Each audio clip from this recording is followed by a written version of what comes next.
Well, we've got a slightly different idea this week, of this month, I should say, of chatting to our friends from the U3A. I've got them all here. Well, I haven't, because there's over 1,000 members, but I've got a few of them here. But we'll kick off with our old mate, Ian Richardson. Hello, Ian.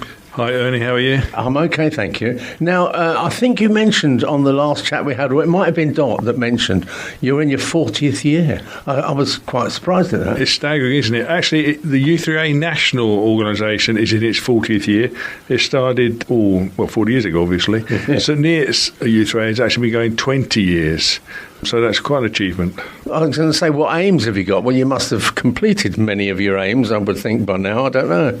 The target keeps moving, I guess, but from when it started in early days, it actually started in France, forget the exact year, and is now international. But sticking with the UK setup, it started as in about 2011. There was 800 branches at that point.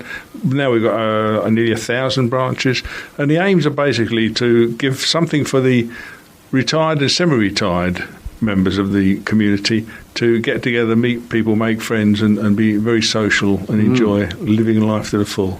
How long have you actually been with the U3A? Not necessarily in St Neots, but... No, that's a good question. Probably 8 or 9 years, if I think about it, yes. But I was just thinking, when they started, all those 40 years ago, little would they have dreamt that even in St Neots you could have over 60 groups. No, you're absolutely right. It started in Cambridge, not that far away, actually. 3 guys started it in Cambridge. Although it had aspirations of this kind of size of setup, even they wouldn't have thought that it would be so successful. And St Neots is probably bucking the trade a bit, I think. Well, thank you very much for coming in, Ian. I'm going to come back to you in a minute. So I've got Claire Hall here. Now, I know, Claire, you help Trevor, who we'll speak to in a minute, with publicity and other things.